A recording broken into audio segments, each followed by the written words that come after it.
Bonjour à tous, alors aujourd'hui ce que je vous propose plus qu'un tuto, c'est plutôt des conseils pour se lancer dans le maquettisme. Parce que bien souvent les gens imaginent que pour faire des belles maquettes, il faut une tonne de matériel, aérographe, compresseur, du matériel très spécifique au maquettisme, et que ça coûte très cher. C'est une idée reçue qui est pas forcément vraie. J'ai envie de nuancer quand même un petit peu, mais qui n'est pas forcément vrai. On peut faire de belles maquettes avec du matériel de base, qui n'est pas forcément très onéreux. Pour preuve, les deux Arcadia que j'ai fait, je les ai fait avec le matériel que je vais vous présenter là. Et ce sont des maquettes que je considère comme très correctes. Alors avec un peu moins d'effet que ce que je pratique aujourd'hui, mais ça reste du maquettisme très très correct et on peut prendre beaucoup de plaisir et de satisfaction à pratiquer le maquettisme avec le matériel minimum. Alors, quel est ce matériel? Alors, on va essayer de faire ça dans l'ordre et de rien oublier. Donc au départ, alors je vais parler de quelque chose qui n'est pas du matériel, c'est votre environnement de maquettiste. L'éclairage, moi j'utilise une lampe orientable, hein, je vais vous mettre une photo, et l'ampoule que j'utilise c'est une ampoule LED à 5000 Kelvin, donc c'est des ampoules qui se rapprochent le plus possible de la lumière blanche. En fait vous avez des températures, hein, et plus vous descendez en chiffres, 2005, 2008 vous allez avoir une lumière jaune, et plus vous montez en chiffres, donc 6000 par exemple, vous aurez une lumière bleutée, et ce qui est le plus proche de la lumière blanche, c'est donc 5000 Kelvin. Donc ça c'est pour le confort des yeux, et également que ça ne modifie pas les couleurs que vous appliquez sur les maquettes. Donc voilà pour les petits conseils d'installation. Maintenant passons au matériel proprement dit. Donc on va commencer par ça. Donc c'est un tapis de découpe, donc c'est une espèce de... Donc c'est un tapis hein, qui a plusieurs rôles, donc c'est une espèce de plastique souple, un peu molle, un peu mou, pardon, excusez-moi. Donc là vous en avez un au format A3 que j'ai trouvé chez Action pour moins de 2 €. Ici, celui que vous voyez d'habitude, c'en est un beaucoup plus grand, hein, puisqu'il recouvre la totalité de mon bureau, et il est un poil plus souple. Celui-là, je l'ai payé, enfin, je l'ai eu par un ami qui avait des prix hors taxe, sinon c'est un peu plus cher, mais bon, on parle de matériel pour débuter le maquettisme, donc voilà, des tapis de découpe, celui-là chez Action à 2 € est très bien. Donc, je vous disais, il a plusieurs rôles. Le premier, c'est évidemment d'avoir un support sur lequel travailler qui protège la table. Et surtout, ça va permettre également de découper les pièces avec votre outil tranchant, on en parlera juste après. Et l'avantage de ces tapis, c'est comme ils sont en plastique un peu souple, quand vous coupez, la lame s'enfonce dans le tapis. Donc vous avez une coupe nette, franche, mais ça ne va pas détériorer le tapis, il va se reformer en dessous, derrière la coupe, ça sera très bien. Alors suivant les qualités de tapis, ils sont plus ou moins rigides, plus ou moins durs. Ils ont ici, vous avez des graduations, mais bon, moi personnellement je m'en suis jamais servi. Et alors ça peut être remplacé par une feuille de carton, un calendrier, hein, les grands calendriers cartonnés.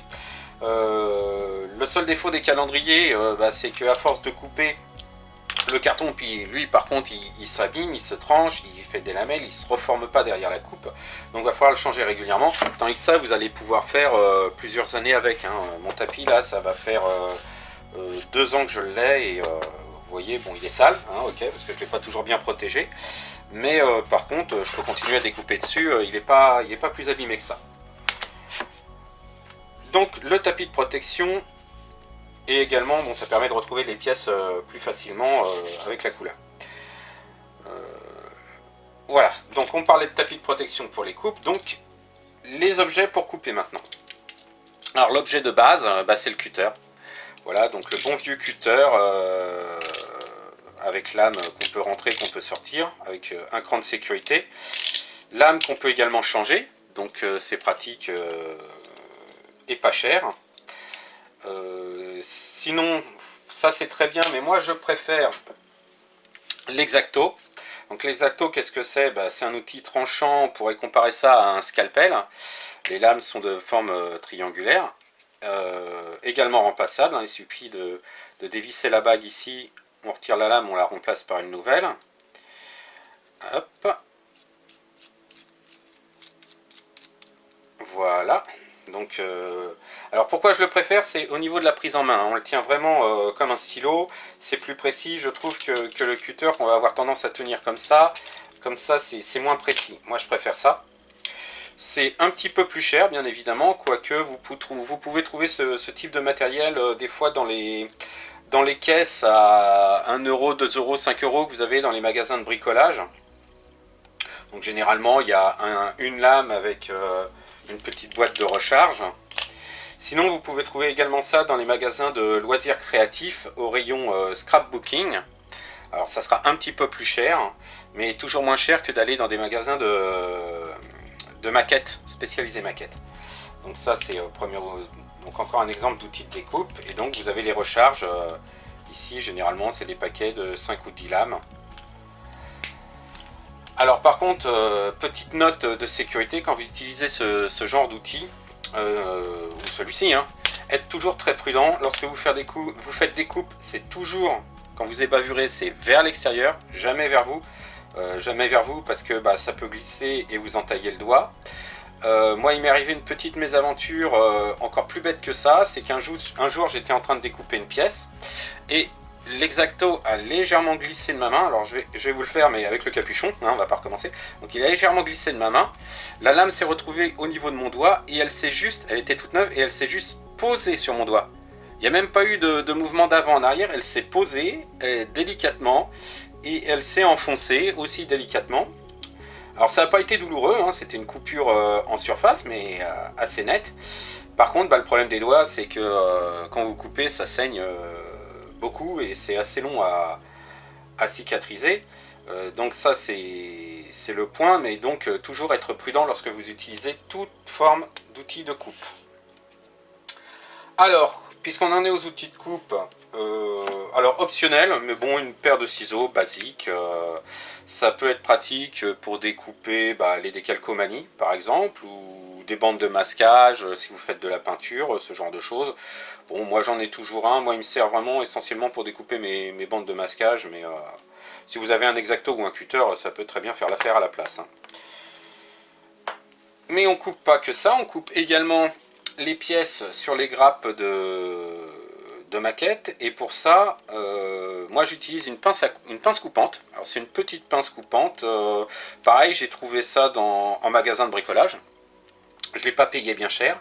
Il existe des pinces coupantes spécifiques aux maquettistes, là je vous en mets quelques photos. Par contre là on va changer de budget, hein. Ce type de pince on arrive très rapidement aux 15 euros pour les moins chers, 20, 25 voire 30 euros. Tandis que la petite pince coupante, là, je l'ai eu pareil dans les bagues dont je vous parlais, hein. Je crois qu'elle a dû me coûter... je crois que je l'ai eu dans un lot de plein de pinces, hein. J'avais des pinces coupantes, des pinces plates, ce genre de choses, et ça m'avait coûté 5 ou 6 euros. Donc généralement, ce que je fais, quand je coupe ma grappe... ouais, évidemment, là, j'ai pas de pièce, mais j'ai coupé ma pièce assez loin. J'ai coupé l'ergot assez loin de la pièce avec la pince coupante. Et j'ébavurerai la pièce avec l'X-Acto. Voilà. Donc pour les petites pièces, généralement je pose la grappe et j'utilise l'X-Acto pour couper. Mais sinon voilà, la pince coupante ça permet de couper grossièrement les pièces et on affine sa coupe avec l'X-Acto ou le cutter. Donc ça c'est pour les outils de coupe. Une fois qu'on a coupé sa pièce, eh bien, il faut les bavurer. Comme je vous dis, vous avez la possibilité de gratter avec la lame de l'X-Acto pour ébavurer votre pièce. Mais pour un travail vraiment précis, il faut utiliser des abrasifs. Alors des abrasifs, vous en avez de plein de sortes. Là, je vous ai sorti tout ce que j'ai. Alors, ça va des abrasifs comme celui-ci, hein, sous forme de cale. Donc ça, je sais plus où je l'ai trouvé, je l'ai eu avec... je crois que je l'ai eu avec un ensemble pour travailler la résine. Mais bon, ça c'est un peu spécifique. Ce que vous pouvez trouver par contre assez facilement, c'est ça, c'est le papier de verre. Donc ça c'est du papier de verre de maquettiste, hein, de chez Tamiya. Mais on peut en trouver dans les magasins de bricolage. Ce qui est important de noter, c'est le grain. Donc le grain est renseigné sous forme de chiffres, hein. Alors c'est marqué derrière le papier de verre. Là j'ai une planche à 180, des planches à 400, 600 et 1000. Plus le chiffre est grand, plus le grain est fin. Et plus l'abrasif mord moins. Donc généralement quand je travaille, le 180 c'est pour retirer vraiment des grosses épaisseurs, c'est assez rare que je l'utilise. Généralement je travaille à 400, 600 et le 1000 c'est vraiment pour fignoler quand j'ai utilisé de la putty ou ce genre de choses. Mais voilà, généralement on part du plus gros grain et on descend petit à petit, enfin on augmente petit à petit la taille du grain. Enfin non, c'est paradoxal. On réduit la taille du grain en allant dans le chiffre plus grand. Et donc ça fait un ponçage beaucoup plus fin et donc le ponçage est quasi invisible. Donc ça permet de bien finir ces pièces. Après vous avez également la possibilité d'utiliser ça. Voilà, hein, c'est pas du tout un outil de maquettiste, c'est une lime à ongles. Vous avez une partie très rugueuse et une partie moins rugueuse. Si c'est juste pour faire disparaître les ergots de coupe, hein, c'est-à-dire vous avez coupé votre pièce sur la grappe et vous voulez estomper vraiment l'ergot, ça fait très bien l'affaire, hein, pas besoin de... après je sais que vous trouvez en magasin de bricolage, on trouve du papier de verre, du 400 on en trouve en magasin de bricolage très facilement. 600 et 1000 j'en ai pas trouvé dans les magasins de bricolage classiques. Mais la lime à ongles, si c'est juste pour retirer des ergots, ça peut suffire et faire l'affaire. Après, bon, pour les grosses surfaces, vous avez également la possibilité de trouver des petites limes comme ça. C'est pareil, je crois que j'ai trouvé ça dans un ensemble de limes de précision pour travailler le métal, pareil dans un magasin de bricolage. Donc par contre là c'est vraiment pour retirer des grosses surfaces ou affiner des trous. Donc ça c'est pareil, c'était avec, donc je vous le présente, mais ça fait pas partie des incontournables, hein. Voilà. Alors une fois qu'on a poncé nos ergots ou nos surfaces, eh bien on va coller nos pièces. Alors pour faire de la maquette, il y a des colles spécifiques. Donc moi ma préférée c'est celle-là. Je crois qu'on est assez nombreux à apprécier cette colle-là dans le monde du maquettisme. Donc c'est la Tamiya Extra Thin Cement. C'est une colle très liquide, donc qui se présente en pot avec un petit pinceau applicateur pour étaler la colle, donc un pinceau très fin. Donc alors les avantages de cette colle, alors le principe de la colle à maquette en fait c'est que elle contient des solvants qui vont légèrement faire fondre le plastique. Et quand vous allez presser vos pièces l'une contre l'autre, quand donc le plastique s'est ramolli, hein, au niveau des zones de contact, et quand les solvants vont s'évaporer, le plastique va reprendre sa forme dure, et donc va se solidifier et va coller, entre guillemets. L'avantage de cette colle-là, c'est qu'elle est tellement liquide que vous pouvez présenter les pièces. Alors généralement en maquette vous avez toujours des petits ergots pour positionner les pièces, pour les emboîter, pour bien les placer, et vous mettez juste un tout petit peu de colle à un endroit et par capillarité elle va se diffuser sur toute la surface de contact et vous aurez plus qu'à presser pour avoir un collage précis, propre et sans débordement de colle, parce que comme je vous dis, comme la colle fait fondre le plastique, si vous débordez ça va un peu endommager vos pièces. Bon, généralement un petit coup de ponçage après et ça disparaît. Donc cette colle là est très bien pour ça. Il existe d'autres types de colle avec une présentation. Alors bon, là, il y a la Tamiya, hein, il existe des Tamiya, il existe une autre Tamiya un petit peu plus épaisse. Et il existe d'autres marques qui présentent des colles avec des applicateurs pinceaux. Il existe également des colles avec des applications, alors des applicateurs avec une forme, avec une aiguille, voilà, je cherchais mes mots, excusez-moi, donc avec une aiguille. C'est ce que j'utilisais auparavant, hein. J'utilisais notamment la Faller, que j'aimais beaucoup, mais je trouve vraiment celle-ci beaucoup plus précise et beaucoup plus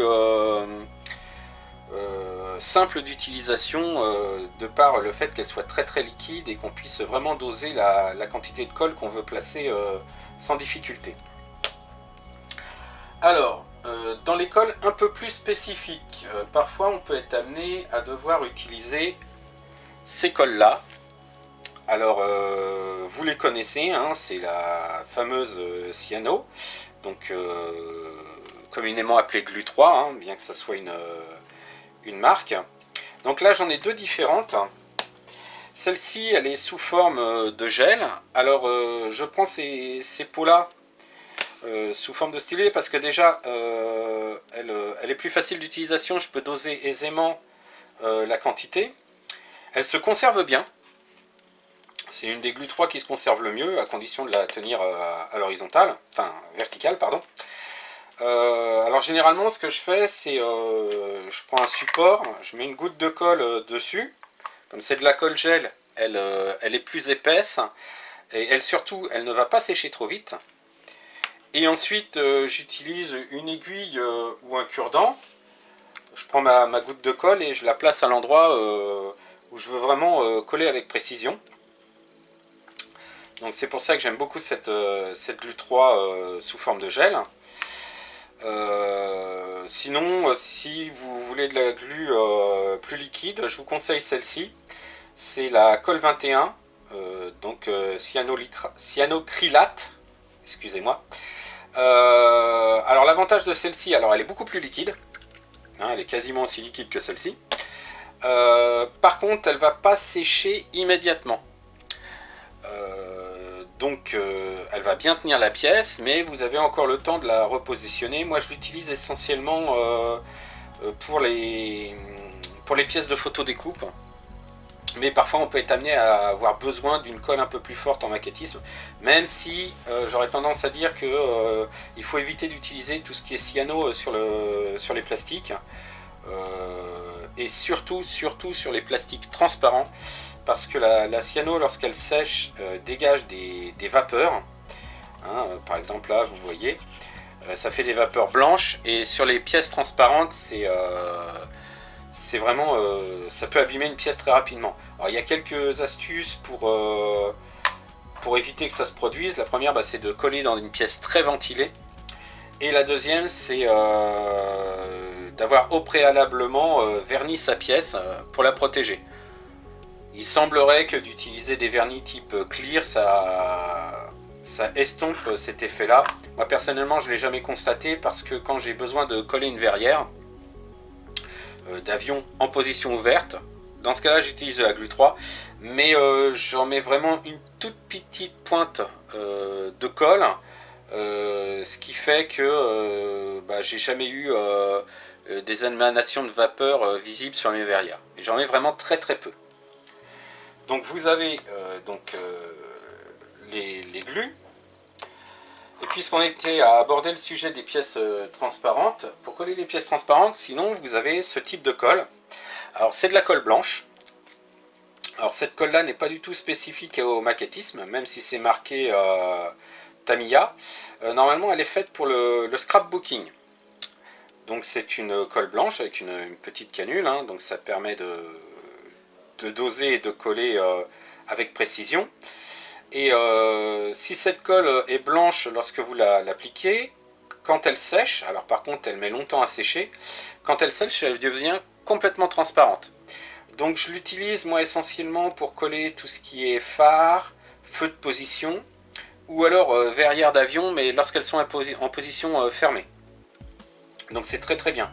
Vous pouvez également remplacer ces colles là par de la colle à bois classique, que vous trouvez dans tous les magasins de bricolage.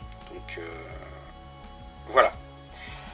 Donc une fois qu'on a collé nos pièces, l'étape suivante, alors non, pour coller les pièces parfois j'ai oublié un détail quand même. Bah, les pièces pour les coller, je vous disais que certaines colles mettent du temps à sécher, il faut les tenir en place. Pour les tenir en place, généralement, on va utiliser des pinces.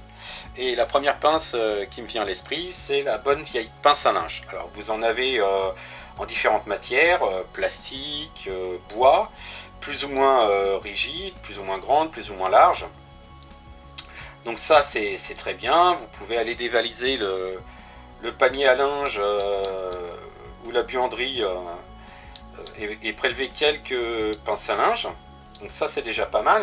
Sinon ce qui est bien aussi, ce sont ces petites pinces de bricolage. Alors je trouve ça un peu mieux que les pinces à linge, simplement parce que les becs de ces pinces sont orientables. Voilà, hein, je ne sais pas si vous pouvez voir. Donc elles s'adaptent à la pièce, à la forme de la pièce. Et donc permettent parfois une tenue plus forte, enfin plus forte, en tout cas plus sûre qu'une pince à linge qui bien souvent n'est pas plate mais arrondie. Alors que là nous avons vraiment quelque chose de plat, donc de très stable. Donc il en existe de différentes tailles. Donc ça c'est pareil, hein, j'ai trouvé ça en magasin de bricolage. Donc vous voyez, il y a beaucoup d'outils que je trouve en magasin de bricolage plus qu'en magasin ou sur des sites de maquettisme.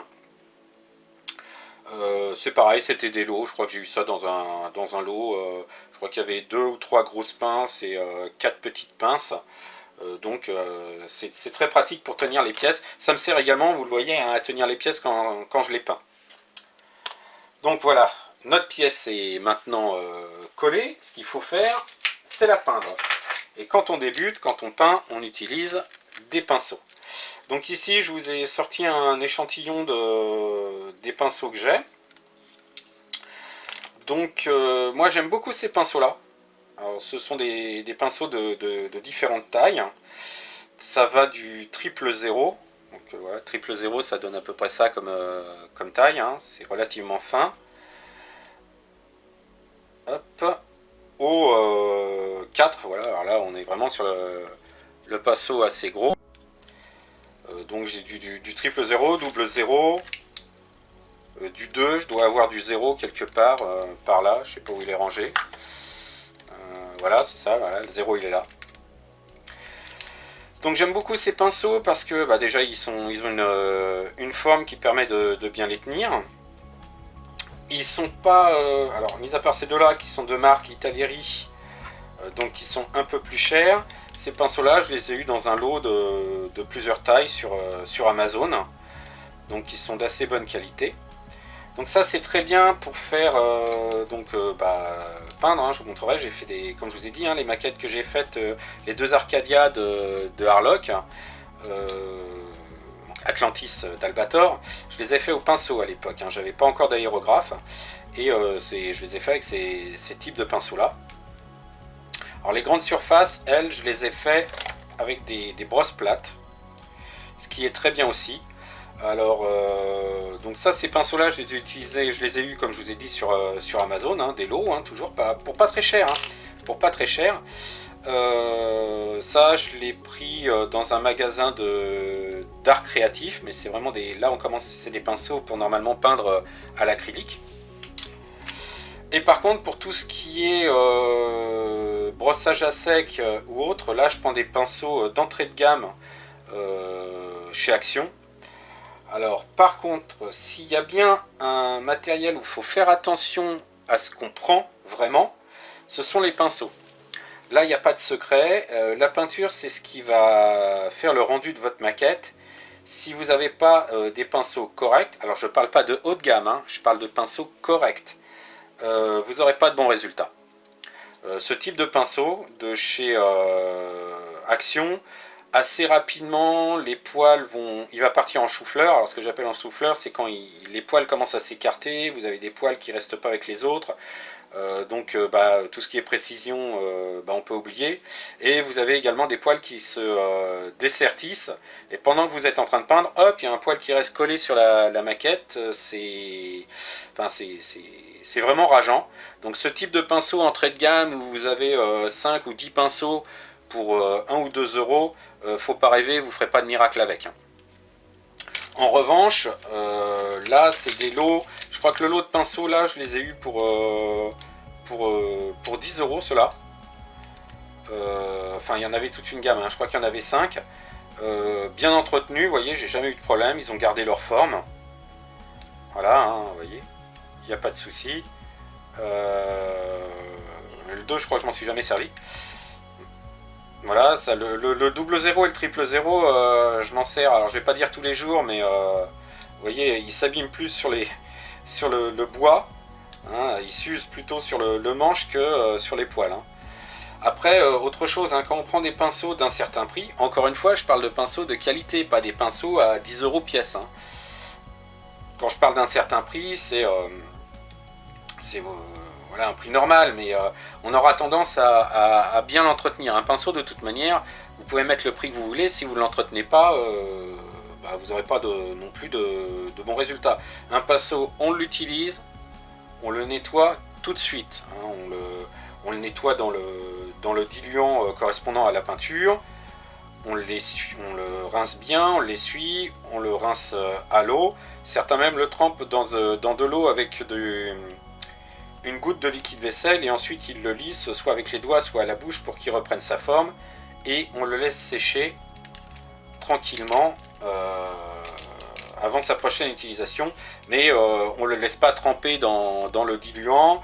On ne le laisse pas non plus sécher avec la peinture dessus. Non, non, on le nettoie immédiatement et vous garderez des pinceaux en bon état et précis et de bonne qualité. Hein, bonne qualité de travail en tout cas, si vous prenez soin de vos pinceaux. Donc voilà pour les pinceaux. Alors pour peindre, ce qu'on utilise également, c'est ce genre de choses. Parce que en théorie, alors je dis en théorie parce que moi je l'ai découvert tardivement et aujourd'hui encore j'ai un peu de mal, mais essentiellement parce que je peins à l'aérographe, on ne peint jamais avec la peinture pure, on la dilue toujours un peu, ou beaucoup suivant ce qu'on veut faire, et donc bah, pour diluer il faut des récipients. Donc vous avez ce genre de choses, hein, ce sont des palettes, hein, soit en plastique soit en métal. Alors ma préférence va pour les palettes en métal parce que la palette en plastique, alors c'est pas cher, hein, je crois que je l'ai payé celle-là 1 euro, pareil dans les magasins de loisirs créatifs. Mais là, celle-là, c'est ma deuxième, hein, déjà. Bon, c'est ma deuxième en 3 ans, hein, faut pas exagérer non plus. Mais j'ai l'impression que, bien que je nettoie très régulièrement mon matériel, dans le plastique, les pigments finissent par rester. Et au bout d'un moment, ça devient rêche. Tandis que le métal, ça se nettoie beaucoup mieux. La peinture maquette accrochant beaucoup moins sur le métal que sur le plastique. Ça se nettoie beaucoup mieux. Sinon, les 2 valent, par contre, ça c'est un petit peu plus cher. Si vous ne voulez pas investir dans ce type de matériel, il y a une alternative très très simple. Hop, je le reprends. C'est mon bouchon. Voilà, vous prenez des bouchons. Alors ça, c'est un bouchon de bouteille de lait. Sinon, vous prenez des bouchons de jus de fruits, vous les nettoyez bien et ça vous fait des petits récipients pour mélanger vos peintures, rincer vos pinceaux. Donc voilà, encore une fois, il n'y a pas besoin d'acheter ça forcément. Bon, moi, je l'ai pris parce que j'en ai l'utilité. Mais si vous ne voulez pas investir plus que ça, hein, on est bien sur du matériel de débutant, un bouchon, enfin des bouchons peuvent amplement suffire, ça sert à tout. J'en ai même fait des socles pour des figurines. Donc les bouchons c'est l'idéal dans le cas de petits budgets. Autre outil qui sert énormément, que ce soit pour placer des pièces ou pour placer les décalcos, alors c'est la pince à épiler, donc que vous pouvez trouver pas cher. Alors ça c'est très très bien pour placer une petite pièce que vous voulez coller, récupérer une décalco, autre, ça c'est très très très bien. Après vous avez un peu plus spécifique des pinces, je crois que ça s'appelle des Bruxelles. J'ai plus le terme exact en tête, donc qui est un petit peu plus différente. Là les bords sont... le bord est plat, tandis que la pince à épiler va être plus fine, mais enfin va être très fine et un peu biseautée, tandis que là vous avez quelque chose de fin sur le dessus, mais crénelé à l'intérieur est plat, donc ça tient beaucoup mieux les pièces. Donc ça c'est un peu plus spécifique au maquettisme. Mais ça, je dirais que ça fait partie des indispensables et incontournables. Hein. Ça, je m'en sers quasiment à chaque séance de maquettisme. Donc voilà. Et je crois qu'on a fait le tour. Ah bah non, non, bien sûr que non. J'oubliais les deux amis du maquettiste. Alors, je les appelle comme ça. Alors, je vous présente le premier ami du maquettisme incontournable. Le cure-dent. Alors, les cure-dents, on en trouve partout, c'est pas cher, alors je parle des cure-dents en bois, et ça sert à tout. Ça sert à placer les décalcomanies, ça sert à gratter une pièce si on a un petit peu dépassé avec de la peinture, ça sert à tenir les pièces que l'on peint, ça sert à caler des pièces que l'on colle. Non, vraiment le cure-dent est l'outil et l'ami du maquettiste par définition. Moi ça me sert énormément, hein. Vous voyez par exemple celui-ci il a servi à tenir des pièces, il y a un peu de pâte fixe sur le bout, je colle ma pièce et après je m'en sers de support pour peindre, alors moi à l'aérographe, mais le cure-dent c'est vraiment indispensable. Moi je vois pas comment on peut s'en passer en maquettisme. Donc le cure-dent et le coton-tige. Alors le coton-tige c'est pareil, ça sert à énormément de choses. Ça peut servir à... une fois que vous avez posé une décalcomanie, vous la tapotez avec, délicatement avec un coton-tige pour absorber l'excédent de liquide qu'il y a encore sur la décalcomanie. Ça peut servir également à estomper de la peinture ou étaler des produits ou faire des effets ou nettoyer une pièce. Non, le coton-tige, alors vous avez des cotons-tiges spécifiques au maquettisme, taillés en triangle et autres. Moi j'en ai jamais utilisé. Ça c'est des cotons-tiges d'un grand distributeur, premier prix, et ça marche très très bien. Il n'y a pas besoin d'investir dans des cotons-tiges spécifiques pour pratiquer la maquette.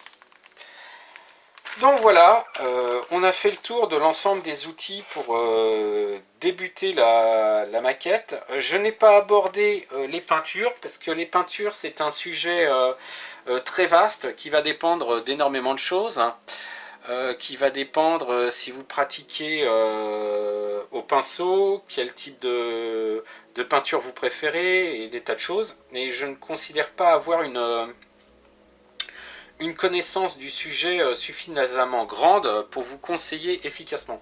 Les seules choses que je peux vous dire en revanche, c'est que les peintures que moi j'utilise, hein, que je vous présente lors de mes comment dire, de mes vidéos, à savoir les Mister Hobby Color à base d'eau et les Tamiya acryliques à base d'eau, sont pas des peintures conseillées pour le pinceau, même si je l'ai fait. On voit quand même des traces de pinceau. Certaines peintures, si on n'attend pas suffisamment, quand je parle de suffisamment, c'est 1 ou 2 journées qu'elles soient vraiment sèches à cœur. Quand on passe une deuxième couche, on redilue la première couche et c'est pas tip top. Alors ça c'est vraiment ce qui arrive avec les Mister Hobby. Je déteste, pour les petits détails il n'y a pas de souci, pour de la figurine, des petits détails, des vérins, des petites choses, il n'y a pas de souci. Pour les grandes, vraiment les grandes surfaces, je sais que j'ai rencontré parfois quelques déconvenus, et déjà je diluais pas suffisamment ma peinture, et en plus on voit les traces de pinceau avec ce type de peinture. Je sais qu'il existe des peintures beaucoup mieux dédiées au travail au pinceau. Là je vous renvoie sur divers sujets sur internet avec des personnes qui sauront beaucoup mieux vous conseiller que moi là-dessus. Donc voilà, sur ce, voilà, vous êtes rendu compte qu'il ne faut pas forcément mettre très cher pour pratiquer le maquettisme, hein, vous pouvez très bien pratiquer ce hobby avec du matériel que vous pouvez trouver en magasin de bricolage et pas forcément dans des magasins ou des sites spécialisés à ce hobby. Il faut bien se rendre compte d'une chose, c'est que c'est un hobby, mais c'est aussi un business. Et dès que vous commencez à aller dans du matériel spécifique à votre hobby, là la facture elle va commencer à augmenter. Et quand vous débutez, c'est peut-être pas la peine tout de suite d'investir dans des produits, du matériel de haute précision ou très pointu pour le maquettisme. Vous verrez à la suite dans votre pratique si elle évolue ou pas, si vous accrochez ou pas, si vous devenez vraiment un mordu de la maquette. Comme moi, là oui, vous commencerez à investir dans un rack pour ranger vos peintures, un aérographe, différentes choses. Mais pour débuter, c'est pas la peine. Donc j'ai fait le tour de la question. J'espère que cette petite vidéo aura rendu service aux débutants ou à ceux qui sont intéressés par ce hobby. Les autres, je pense que je vous ai rien appris. Cependant, si vous avez vu des oublis ou des précisions à aborder, la section commentaires est là pour ça, n'hésitez pas. En attendant, je vous souhaite de bonnes vacances si vous êtes en vacances. Bon courage si vous ne l'êtes pas et que vous êtes encore au travail. Et je vous donne rendez-vous la semaine prochaine pour la présentation d'un kit. Bye bye!